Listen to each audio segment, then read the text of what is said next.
मित्रों प्रणाम।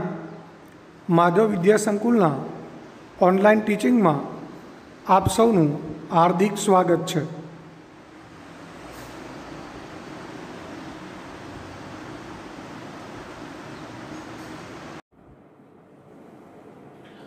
मित्रों हवे આપણે આગળના પ્રશ્નની અંદર પહેલો ને બીજો પ્રશ્ન જોઈ ગયા।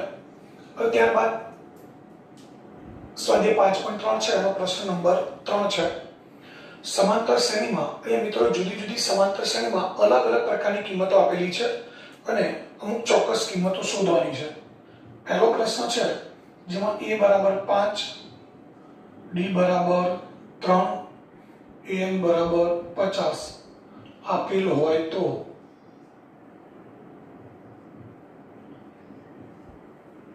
n અને sn શોધો।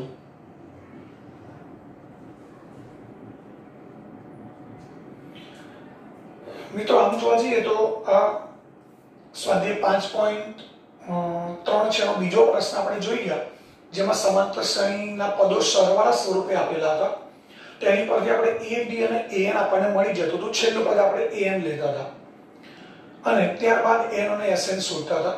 તો અહીંયા સમાંતર શ્રેણી નથી આપી પરંતુ એના બદલે સમાંતર શ્રેણીનું પ્રથમ પદ તફાવત અને અંતિમ પદ an આપેલું છે। તો એની મદદથી આપણે અહીંયા n અને sn શોધવાના છે। તો મિત્રો દાખલો એના જેવો જ થયો છે। તો આપણે a બરાબર 5 d બરાબર 3 an બરાબર 50 આપેલા છે। શોધવાનું છે n અને sn। તો એ મિત્રો an નું તમને યાદ હશે a d અને an હોય એટલે સૌથી પહેલા આપણે n શોધવું પડે। an ના સૂત્રની મદદથી a + n - 1 * d an 50 છે a 5 d છે 3। હવે 3 વડે ગુણાકાર કરીએ 3n - 3 5 - 3 બાદબાકી કરીએ એટલે 2 વધશે 2 + 3n। હવે મિત્રો અમુક સ્ટેપ હું ડાયરેક્ટ લખી દઈશ એ તમે સમજી શકો। 2 ને બાદ કરીએ એટલે 48 વધે 48 બરાબર 3n। 3 ને છેદમાં લઈ જઈએ તો 48/3 बराबर n माटे n बराबर आपने 16 મળ્યા। હવે n ની કિંમત આપણે sn ના સૂત્રમાં મૂકી દઈએ। આપણી પાસે અંતિમ પદ an છે એટલે આપણે sn નું નાનું સૂત્ર મૂકીશું a + an। હવે n બરાબર 16 a છે પ્રથમ પદ 5 અને an છે 50 8 દુ 16 8 * 55 8 × 5 = 40 ને 0 વધી 4 8 × 5 = 40 ને 4 44 એટલે આપણને s16 એટલે કે 16 પદોનો સરવાળો મળ્યો 440। તો મિત્રો આ પ્રશ્ન 2 જેવો જ છે એટલે એકદમ સરળ જ છે। હવે ત્યારબાદ ત્રીજા પ્રશ્નમાં બીજો પ્રશ્ન જોઈએ।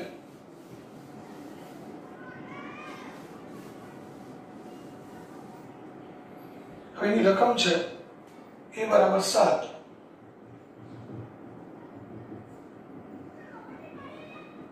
a 13 બરાબર 35 આપેલું હોય તો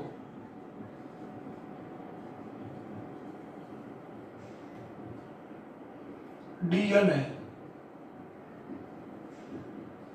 s13 શોધો। મિત્રો હવે પછીના જે દાખલા છે એ બધામાં સૂત્ર તો નવા કોઈ છે નહીં। આપણે જે સમજાવેલા છે એ જ સૂત્રનો ઉપયોગ કરવાનો છે પરંતુ ધ્યાન એ રાખવાનું છે કે આપણને હવે અહીંયા સમાંતર શ્રેણી ઓછી આપેલી હશે એ સિવાય જુદી જુદી કિંમતો આપેલી હશે વિગતો આપેલી હશે। તો એ કિંમતો પરથી આપણે સૂત્ર માટે જરૂરી કઈ કઈ કિંમતો શોધી શકીએ છીએ આપણે કઈ રીતે એમાંથી એ કિંમતો મેળવી શકીએ છીએ એ સૌથી મહત્વનું છે અને એ ખબર પડવી જોઈએ। બાકી દાખલામાં નવા સૂત્રો કોઈ છે નહીં જે આપણે સમજાવ્યા છે એ સિવાયના a7 a13 d અને s13 શોધવું છે। આપણે d શોધવું છે અને s13 તો a એટલે પ્રથમ પદ 7 આપેલું છે બીજું આપેલું છે a13 બરાબર 35।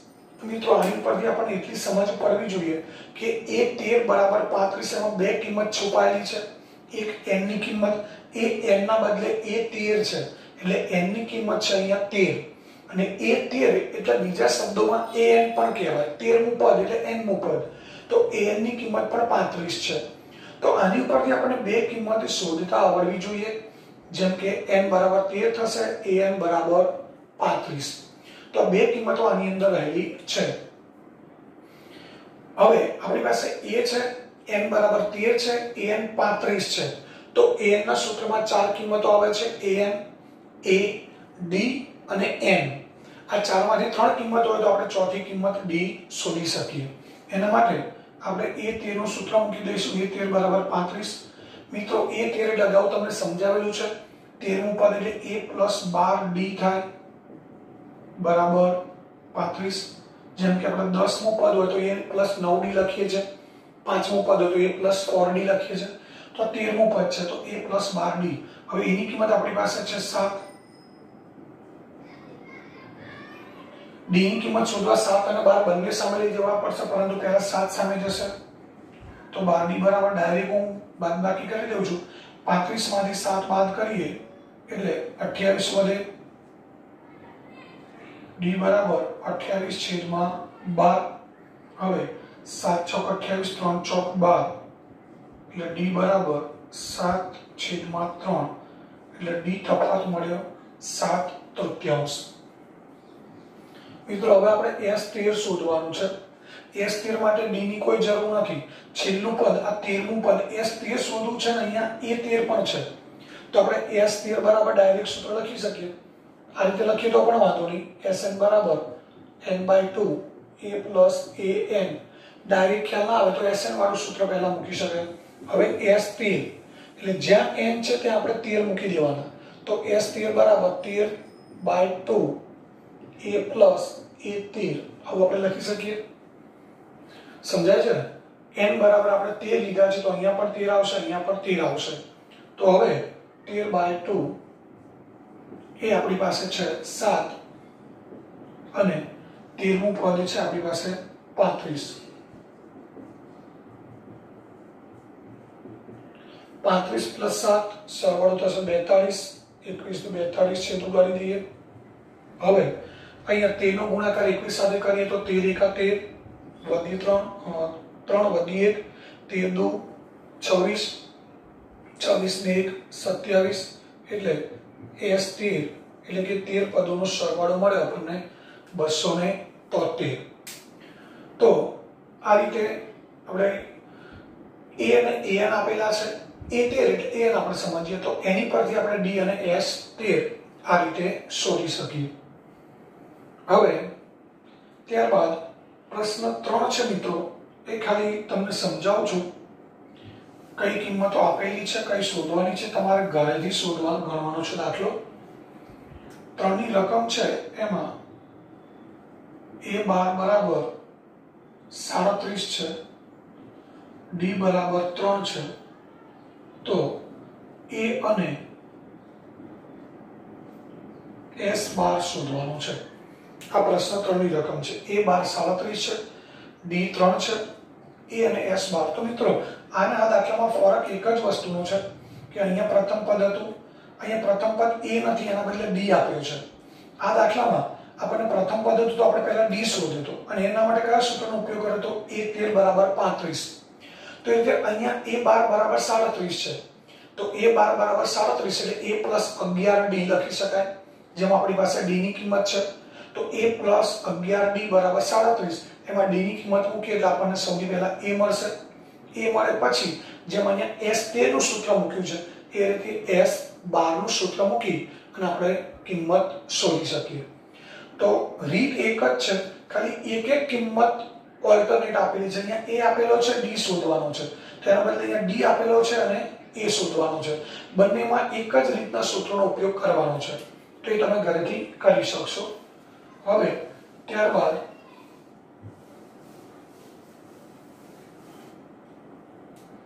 ચોથો દાખલો છે.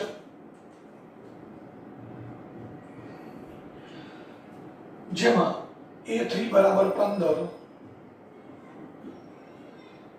S10 બરાબર 125 આપેલું હોય તો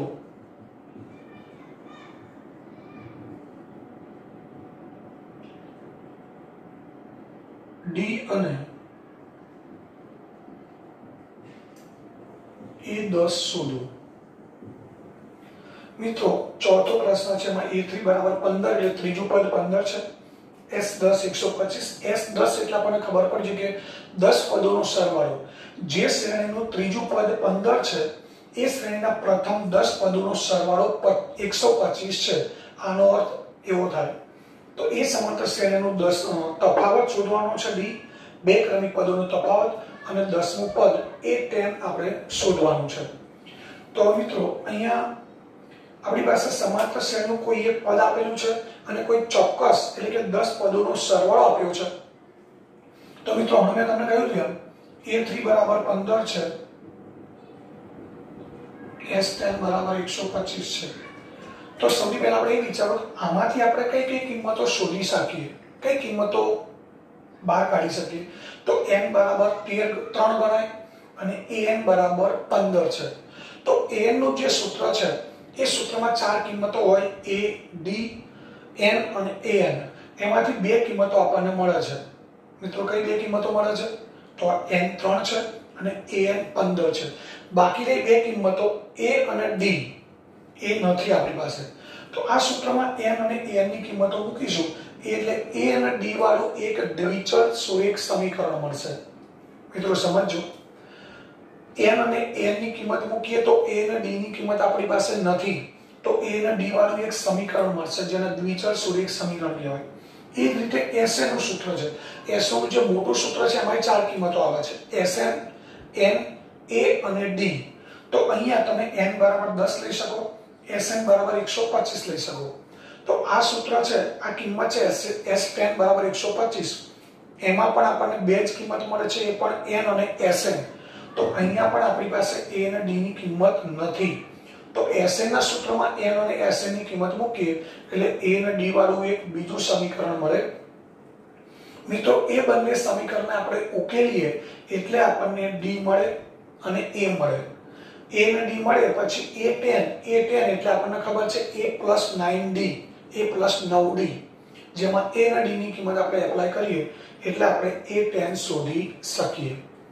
તો મિત્રો ખાસ સમજો, દાખલો ગણવાની શરૂઆત કરીએ પહેલા મેં કીધું એમ વિચારવાનું છે કે આપણને જે વિગત આપેલી છે, જે કિંમતો આપેલી છે એમાંથી આપણે કઈ કઈ કિંમતો શોધી કાઢીએ, કઈ કિંમતો શોધી શકાય અને જે કિંમતો મળે છે એના પછી શું કરવાનું। તો અહીંયા આપણે A3 બરાબર 15 છે, A3 બરાબર 15 એટલે આપણે લખી શકીએ a + 2d બરાબર 15। આ સમીકરણ 1 થયું। ત્યારબાદ S10, મિત્રો S10 નું ડાયરેક્ટ સૂત્ર લખી દો। S10 નું સૂત્ર છે n/2 2a + n - 1 * d। આમાં S10 અહીંયા n ની જગ્યાએ આપણે 10 મૂકીશું, અહીંયા પણ 10 મૂકી દઈએ। હવે બીજી બાબત ખાસ યાદ રાખવાની છે કે S10 આપણી પાસે 125 છે, તો અહીંયા આપણે 125 મૂકી દઈએ। 10 ભાગ્યા 2 એટલે 5, 2a + 10 - 1 એટલે 9d। હવે આ 5 ને આપણે 125 ના છેદમાં લઈ જઈએ, 125/5 બરાબર 2a + 9d। 125/5 એટલે 25 × 5 125 થાય મિત્રો, એટલે 2a + 9d બરાબર 25। આ સમીકરણ નંબર 2 થયું। મિત્રો મેં તમને અગાઉ કહ્યું તેમ કે A3 બરાબર 15, જેમ આપણે n અને an ની કિંમત મૂકવી, a અને d ની કિંમત નથી એટલે a અને d વાળું એક સમીકરણ મળ્યું। એ જ વસ્તુ S10 બરાબર 125 માં થઈ, જેમાં n બરાબર 10 ને Sn બરાબર 125 મૂક્યા એટલે આપણને a અને d વાળું બીજું સમીકરણ મળ્યું। હવે આ બંને સમીકરણને આપણે ઉકેલવા છે, એટલે કે સમીકરણનો ઉકેલ એટલે શું? સમીકરણમાં a અને d એ આ સમીકરણ માટે ચલ ગણાય। જે સમાંતર શ્રેણી છે એના માટે પ્રથમ પદનો તફાવત ગણાય, પરંતુ જ્યારે આપણે આને સમીકરણ તરીકે લઈએ ત્યારે a અને d એ બંને સમીકરણ માટે ચલ ગણાય। તો હવે આનો ઉકેલ કેવી રીતે શોધવો એ મિત્રો આપણે પ્રકરણ 3 ની અંદર આવે છે. અગાઉ પણ એક દાખલો આવી ગયેલો છે, એમાં તમને સમજાવ્યું કે બે ચલવાળા બે સમીકરણ હોય તો એમના ઉકેલ શોધવાની 4 રીતો છે. એમાં સહેલામાં સહેલી રીત છે લોપની રીત. અને લોપની રીતમાં મેં તમને સમજાવ્યું કે આપણે a નો અથવા તો d નો બંનેમાંથી લોપ કરી શકીએ. લોપ એટલે દૂર કરવાનું. બંને સમીકરણમાંથી a ને દૂર કરો અથવા તો d ને દૂર કરો. પણ દૂર ક્યારે થાય? તો જે ચલને દૂર કરવો છે એના સહગુણકો સરખા હોવા જોઈએ. ન હોય તો આપણે સરખા કરવા પડે.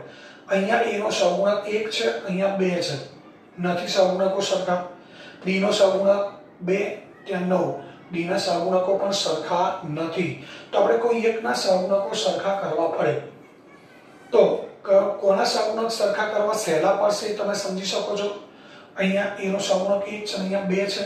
તો આને આપણે 2 વડે ગુણી દઈએ એટલે આનો સહગુણક 2 થઈ જાય. પરંતુ માત્ર પ્રથમ પદને 2 વડે નથી ગુણવાના, આખા સમીકરણને આપણે 2 વડે ગુણવાના છે. તો પહેલા સમીકરણને 2 વડે ગુણીએ એટલે અહીંયા 2a થશે, અહીંયા 2 દુ 4 4d અને 15 દુ 30 થશે. માની લો કે કોઈને d ના સહગુણકો સરખા કરવા છે તો અહીંયા 2 છે અને અહીંયા 9 છે. તો મિત્રો 2 ને કોઈક સંખ્યા વડે ગુણીને 9 નહીં મળે. 2 ને કોઈ સંખ્યા વડે ગુણીને 9 મળશે નહીં, કારણ કે આપણે જાણીએ છીએ 2 ના ગળેમાં 9 નથી આવતા. તો પછી આપણે ઉલટ સુલટ ગુણવા પડે. અહીંયા 2 છે તો આને 9 વડે ગુણવા પડે એટલે 9 દુ 18 થાય. અને 9 છે ત્યાં 2 વડે ગુણવા પડે એટલે ત્યાં પણ 9 દુ 18 થાય. પરંતુ એના કરતા a ના સહગુણકો સમાન સરખા કરવા સહેલા પડશે. એટલે આપણે ફરી એકવાર સમીકરણ 1 છે એને આપણે 2 વડે ગુણવાના છે. તો એ લખવું પડે સમીકરણ 1 ને 2 વડે ગુણીને મિત્રો કયા સમીકરણને કેટલા વડે ગુણવાના એ નક્કી કર્યા પછી બીજી અગત્યની બાબત કે બંને સમીકરણનો સરવાળો કરવો પડે અથવા બાદબાકી કરવી પડે. ક્યારે સરવાળો થાય ક્યારે બાદબાકી થાય એ સમજી લઈએ. તો અહીંયા જેના સહગુણકો સરખા કરવા છે આપણે a ના સહગુણક સરખા કરવા છે. તો અહીંયા a વાળું પદ પ્લસ છે, ધન છે. અહીંયા પણ a વાળું પદ ધન છે. તો અહીંયા 2a થશે અને અહીંયા પણ 2a થશે. 2a બંને પ્લસ હોય તો એ ક્યારેય ઉડી શકે નહીં. એટલે 1 ને આપણે માઈનસ કરવું પડે અને માઈનસ કરવા માટે હંમેશા સમીકરણની બાદબાકી કરવી પડે. તો આટલું યાદ રાખીશું કે જે ચલના સહગુણકો આપણે સરખા કરીએ છીએ એની નિશાની 1 ની પ્લસ ને 1 ની માઈનસ હોવી જોઈએ. ન હોય તો કોઈ ચિંતા કરવાની જરૂર નથી. આપણે સમીકરણ 1 અને 2 ની બાદબાકી કરી દેવાની. એટલે સમીકરણ 2 ની બાદબાકી કરીશું એટલે સમીકરણ 2 ના બધા પદોની નિશાની બદલાઈ જશે. અને જો એક પ્લસ હોય અને એક માઈનસ હોય તો બાદબાકી કરવાની જરૂર નથી. તો સમીકરણ 1 અને 2 નો સરવાળો કરવાનો. તો લોપની રીતમાં ખાસ યાદ રાખીશું કે જે ચલના સહગુણકો આપણે સમાન કરીએ છીએ એની નિશાનીઓ સમાન હોય, બંને પ્લસ હોય અથવા બંને માઈનસ હોય તો પણ બાદબાકી કરવી પડે. પરંતુ એક પ્લસ અને એક માઈનસ હોય તો આપણે સરવાળો કરી શકીએ. તો અહીંયા a વાળા બંને પદો પ્લસ છે તો સમીકરણ 1 ને 2 વડે ગુણી 1 અને 2 નો 2 ની બાદબાકી કરતા તો પહેલું સમીકરણ છે 2 વડે ગુણી દઈએ. મિત્રો ફરી એકવાર ધ્યાન દોરું છું, માત્ર પ્રથમ પદને નથી ગુણવાના, આખા સમીકરણને 2 વડે ગુણવાના છે. તો 2a 4d બરાબર 15 દુ 30. બીજું સમીકરણ એમને મૂકી દઈશું આપણે. પહેલા સમીકરણ અને બીજા સમીકરણની બાદબાકી કરવી છે તો બીજું સમીકરણ બાદ કરવા માટે બીજા સમીકરણના બધા પદોની નિશાની આપણે બદલી દઈશું. એટલે બધા પદો પ્લસ છે તો માઈનસ થઈ જશે. હવે 2a પ્લસ માઈનસ ઉડી ગયા. બાકી વધુ એક જ ચલ d. આપણે a નો લોપ કરવાનો હતો તો એનો લોપ થઈ ગયો. 4d minus 9d એટલે minus 5d. 30 minus 25 એટલે 5. તો d બરાબર 5 છેદમાં minus 5 એટલે d બરાબર -1 મળે. તો આ રીતે આપણને a અને d વાળા બે સમીકરણ મળ્યા અને બંને સમીકરણો આપણે લોપની રીતે ઉકેલ શોધ્યો એટલે પહેલા d મળ્યો. હવે a d ની કિંમત સમીકરણ 1 અથવા 2 જે આપણને સરળ સહેલું લાગતું હોય એમાં મૂકી દઈએ એટલે આપણને a ની કિંમત મળે. તો d બરાબર -1 ને સમીકરણ 1 સહેલું છે એટલે આપણે એમાં જ મૂકવાનો આગ્રહ રાખીશું. d બરાબર -1 ને સમીકરણ 1 માં મૂકીએ તો a + 2d d ની જગ્યાએ -1 મૂકી દઈએ. અહીંયા છે 15. प्लस माइनस माइनस ए बराबर 15 प्लस 2 ए बराबर 17। तो अहींया આપણને પ્રથમ પદ મળ્યું એ બરાબર 17।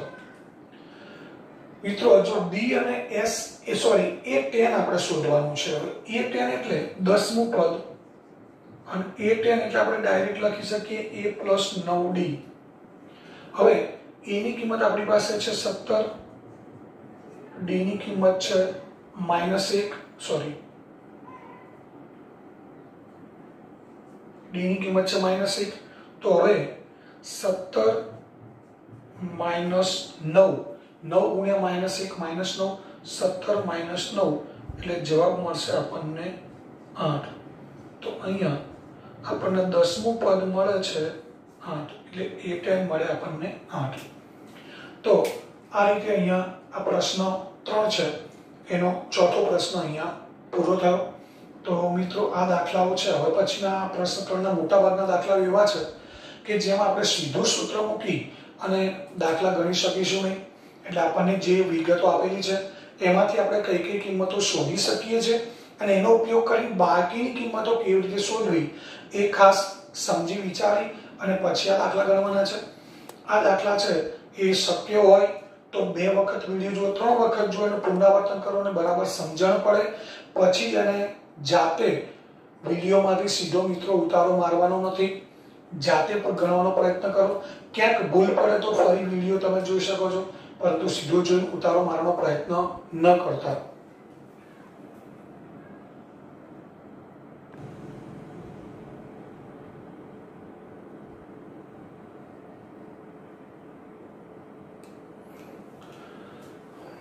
મિત્રો હવે આગળ જોઈએ 5મો પ્રશ્ન, જેમાં d બરાબર 5, s9 બરાબર 75 આપેલ હોય તો a અને a9 શોધો।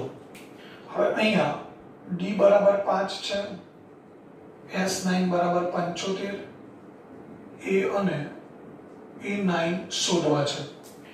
તો ફરી એકવાર મિત્રો આપણે યાદ કરીએ, d 5 છે, s9 એટલે n બરાબર 9 છે અને 75 એ s9 એટલે sn જ સમજવાનું આપણે, s9 એટલે sn।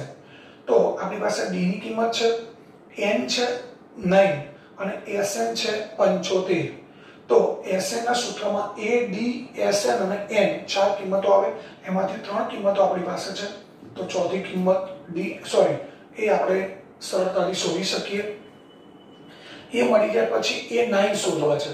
તો મિત્રો a9 એટલે આપણે ડાયરેક્ટ લખીએ છીએ a + 8d, જેમાં a અને d ની જરૂર પડે। તો d તો આપણી પાસે છે, sn નું સૂત્ર મૂકીને આપણે પહેલા a શોધી કાઢીએ છીએ, a મળી ગયા પછી a9 પણ શોધી શકાય। તો આપણે સૌથી પહેલા sn નું સૂત્ર મૂકીશું, n/2 2a + n - 1 * d। હવે s9 છે એટલે જ્યાં n છે ત્યાં આપણે 9 મૂકવા પડશે, a શોધવાનું છે n9 અને d આપણને આપેલો છે 5। s9 છે મિત્રો 75, 9/2 અહીં ભાગાકાર કરીને પોઈન્ટમાં કિંમત મૂકવાની કોઈ જરૂર નથી। 2a 9 - 1 એટલે 8, 8 × 5 = 40। સાદુરૂપમાં આપણે થોડુંક ધ્યાન રાખીશું, આ છેદમાં 2 છે એને ત્યાં સુધી આપણે નીચે રહેવા દઈશું કે આનું સાદુરૂપ અપાઈ ગયા પછી જોવાનું કે અંદરના 2 પદો છે એમાંથી કોઈ સંખ્યા કોમન નીકળે એમ છે। તો અહીંયાથી આપણે 2 કોમન કાઢી શકીએ છીએ, 2 કોમન લઈ લઈએ તો a + 20 વધે। હવે આ 2 કેન્સલ થઈ ગયા।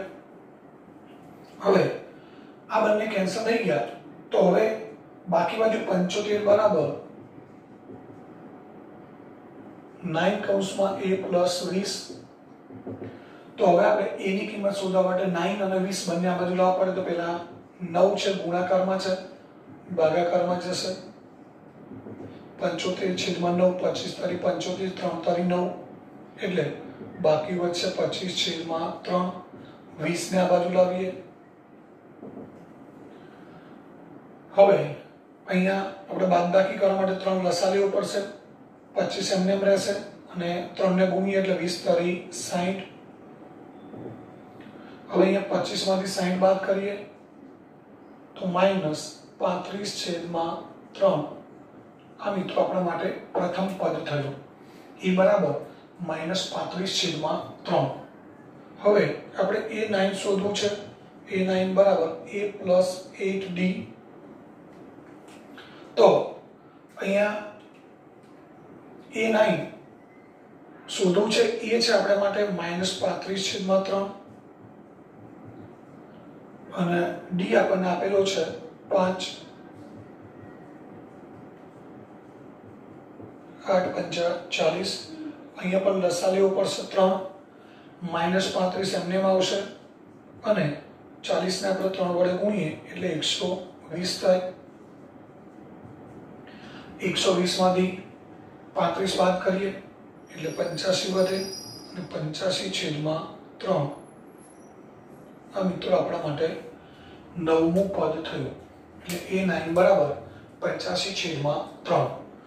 તો અહીંયાથી આપણને એટલી ખબર પડી ગઈ કે d ની કિંમત છે s9 એટલે n9 છે, s9 75 એટલે sn 75 છે.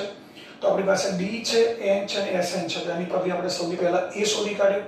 એ મળે ત્યારબાદ આપણે આ સૂત્રમાં કિંમત મૂકી અને a9 બરાબર a + 8d માં a અને d ની કિંમત મૂકી અને આપણે a9 એટલે કે 9મું પદ શોધી શકીએ.